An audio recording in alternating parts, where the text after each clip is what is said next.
जरा सोचो, तुम एक ऐसी गुफा में फंस जाओ जहाँ बाहर की दुनिया के मुकाबले समय बहुत धीरे चलता हो और यहाँ से बाहर निकल पाना भी लगभग नामुमकिन है। कुछ ऐसी ही है हमारी आज की कहानी की शुरुआत में हम एक प्रोफेसर को देखते हैं जिसका नाम है हॉपर। वो अपने कुत्ते बॉस के साथ अपने परिवार की खोज में जुटा था जो 1970 के आसपास खो गया था। वो लोग फाउंटेन ऑफ यूथ को ढूंढ रहे थे जो कि एक ऐसा झरना है जिसका पानी उन्हें हमेशा के लिए जवान बनाए रख सकता है। एक दिन हॉपर को जंगल में एक गुफा दिखाई दी। पास जाने पर उसे गुफा के अंदर एक जंगली आदमी दिखा जिसकी बंदूक पुराने जमाने की लग रही थी। ऐसा लग रहा था जैसे वो समय में जम चुका है। हैरान परेशान होकर हॉपर वापस घर लौट आया। असल में वो इस मिशन पर अपने स्टूडेंट्स टेलर और जैकी के साथ जाने वाला था, लेकिन उसने वापस आकर उनसे कहा कि अब वो आगे का मिशन अकेले ही पूरा करेगा।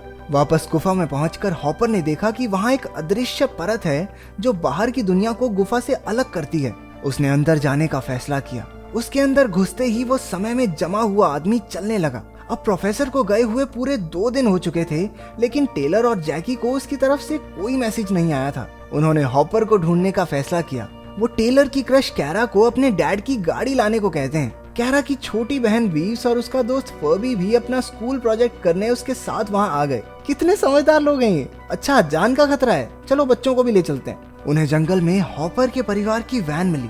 तब जाकर उन्हें समझ आया कि हॉपर ने उन्हें झूठ कहा था कि वो 1970 के कुछ जंगली लोगों को ढूंढ रहा है। असल में तो वो अपने परिवार की खोज में लगा था। फिर उन्हें एक पुरानी रस्सी दिखाई दी जो उन्हें गुफा की दूसरी ओर ले गई। एक जगह जाकर जब उन्हें रस्सी कटी हुई मिली तो उन्हें लगा कि ये हॉपर की रस्सी तो नहीं हो सकती क्योंकि ये बहुत ज्यादा पुरानी है।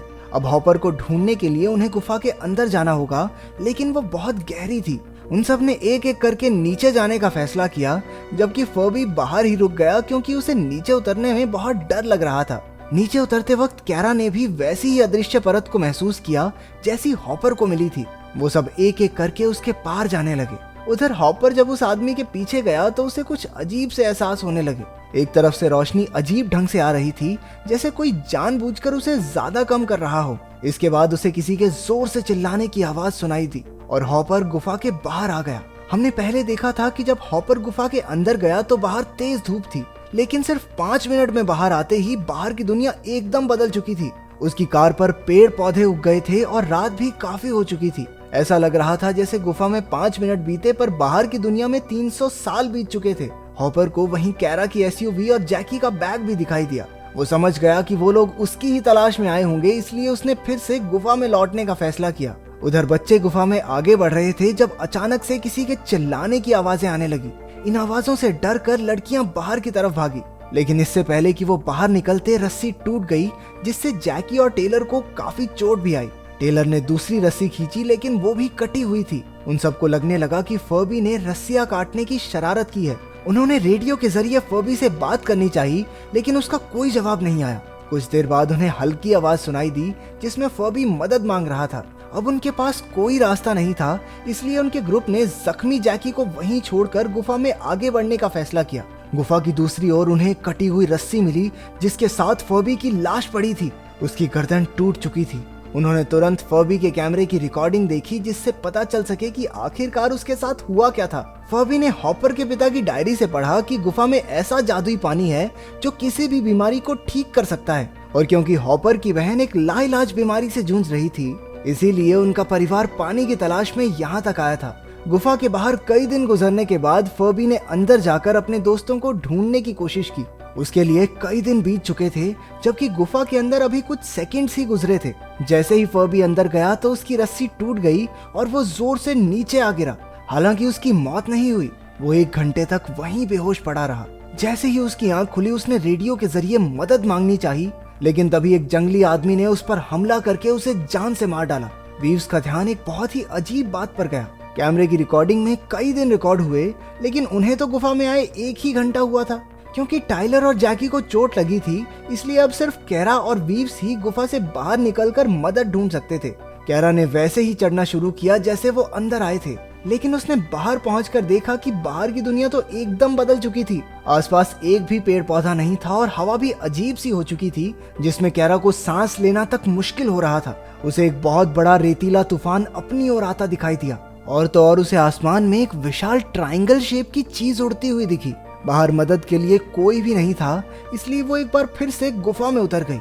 लेकिन बाकी लोग उस पर इल्जाम लगाने लगे कि उसने तो मदद मांगने की कोशिश तक नहीं की। ये सब इसलिए हो रहा था क्योंकि गुफा के अंदर अभी भी कुछ पल ही बीते थे, हालांकि वो तो बाहर पूरे 30 मिनट बिताकर आई थी। इसके बाद वो सब समझ गए कि गुफा के बाहर का समय गुफा के अंदर के समय के मुकाबले काफी तेजी से बढ़ रहा है, जिसकी वजह से अंदर की चीजें बहुत धीरे हो रही थी। टाइलर ने बाकियों को समझाया कि इसी वजह से उनकी रस्सियां टूट रही थी, क्योंकि बाहर का समय तेजी से गुजरने की वजह से रस्सियां भी पुरानी हो गई थी। ये सब सुनकर वीव्स ने एक बार फिर से फर्बी के कैमरा की रिकॉर्डिंग देखी। उसे समझ आया कि सूरज की दिशा बार बार बदल रही थी। तेज रोशनी का मतलब गर्मी का मौसम और धीमी रोशनी का मतलब सर्दियों का मौसम था। ऐसा लग रहा था जैसे एक महीना एक ही सेकंड में बीत गया हो। इसका सीधा मतलब ये था कि गुफा में हर एक सेकंड बीतने पर बाहर की दुनिया का पूरा एक साल बीत जाता था। यानी कि उनके गुफा में आने के बाद से धरती पर 5400 साल बीत चुके हैं। जब कैरा ने एक बार फिर से बाहर निकलने की कोशिश की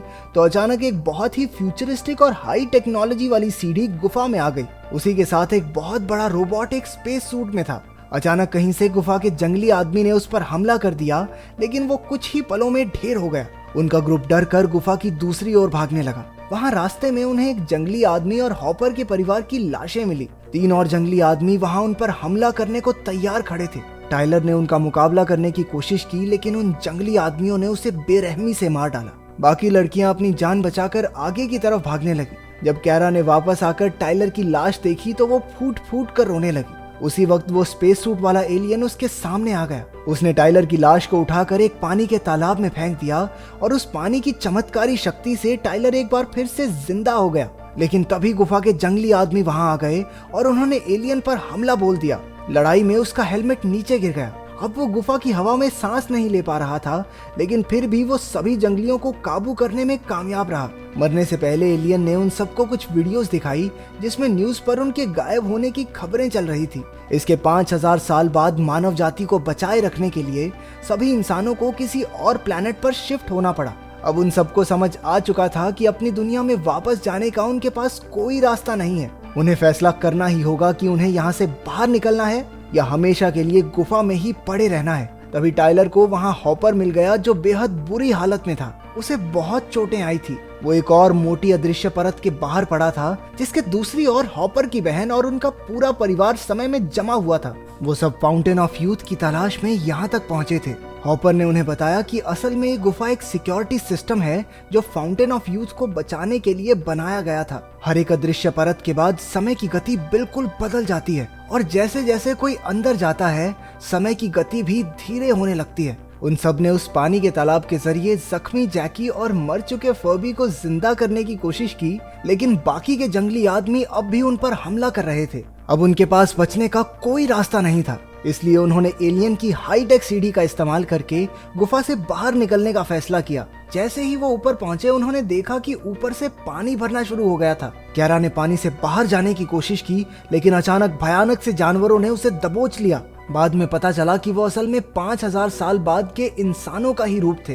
कुछ ही पलों बाद कैरा स्पेस सूट पहने गुफा में वापस आई और उसके साथ एक हाईटेक रस्सी थी जिसके जरिए गुफा के अंदर सभी लोगों को बाहर निकाल लिया गया। आखिरकार फर्बी, हॉपर और उसके परिवार को भी फिर से जिंदा कर दिया गया। अब वो सब एक बहुत बड़ी स्पेसशिप में थे जो उन्हें एक नए ग्रह पर ले जा रही थी जहां बाकी के इंसान रहने लगे थे।